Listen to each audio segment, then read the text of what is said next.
มาตีกันแต่ละคนก็มีกินแต่ก็มีตีอันนี้มันจัดว่าที่มาขึ้นนะส่วนคนที่เก่านี่ไม่เสียว่าใจภาคที่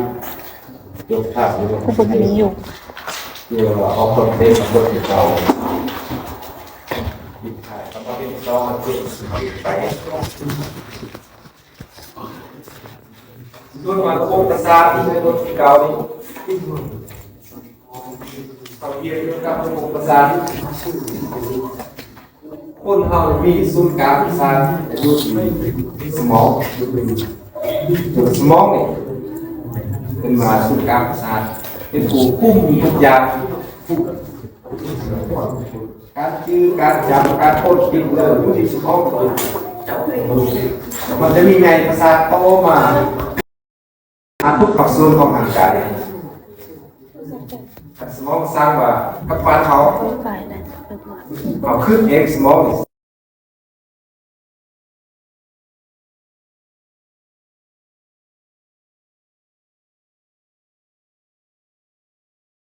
สมองก็เห็นเห็นคุมเม็ดทุกอย่างคนเราจะรีจะสัวพฤติกรรมแสดงออกต่างๆขึ้นกับสมองหมดสิ่งสำคัญเสียแล้วโบกเด้งไหลทุกอย่างเสียเลยเนี่ยคือคนเราว่าคนปฏิเหตุแกนพูดคาแต่สมองยังดีเดี๋ยวยังเป็นคนไหนเป็นคนดีไหนแต่สมองนี่เขามีคุณภาพเสื่อมหรือแล้วคนเรา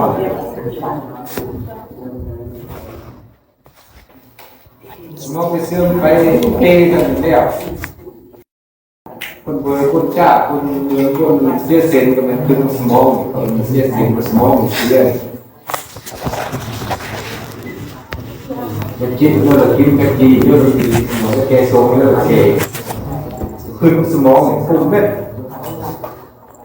สำคัญเป็นที่นี่ระบบกระดูกห่อเอาไว้ให้แกนสุด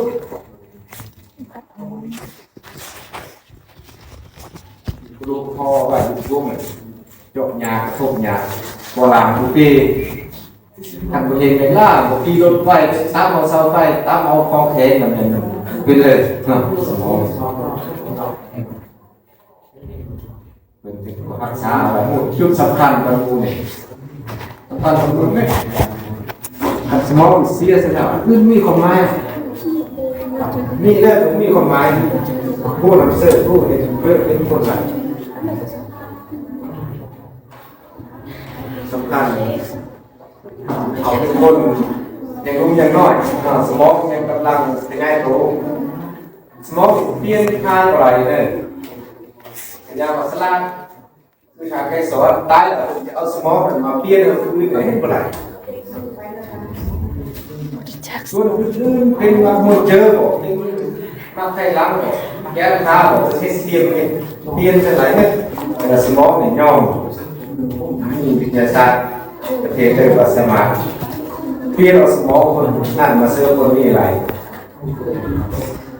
เป็นอะไรขันว่ามันขยายตัวเต็มที่หรอกมันแตกสนามของพวกขยายตัวอีกสมองจะมาเปลี่ยนขนาดพวกเด็กคนหนึ่งพวกนี้สามเจ้าเที่ยวเลยขันว่าเต้จะเป็นแล้วเลยยูโกบ้านเจอบอกว่าคุณเองหรอที่ของไม้กันเสียสมองขนาดหนักซาที่กันไปกันมาเราขี่รถจับเซิร์ฟกันกระทบเซิร์ฟต่อคอยไปคอยมาปฏิบัติตามกฎยาหรือโรคของเขาพวกของแข็งมันเตะสมองเสียเลยมันเตะไหลมันคือพวกของผู้คุณเกิดมือของเราเสียเลยแต่ว่าสิ่งอย่างเป็นตัวทีแล้วมาโค้งทีด้วยสิ่งของทีสิ่งโตอย่างนี้ก็ต้องเรื่องตามเรื่องทีนี่หมายถึงเรื่องอยู่แล้วทีเอาบางมีคนเรื่องเราจับมาเขาป้าเขาเนี่ย จับในคือจับบาทมาโตเป็นหน่อย6 เดือน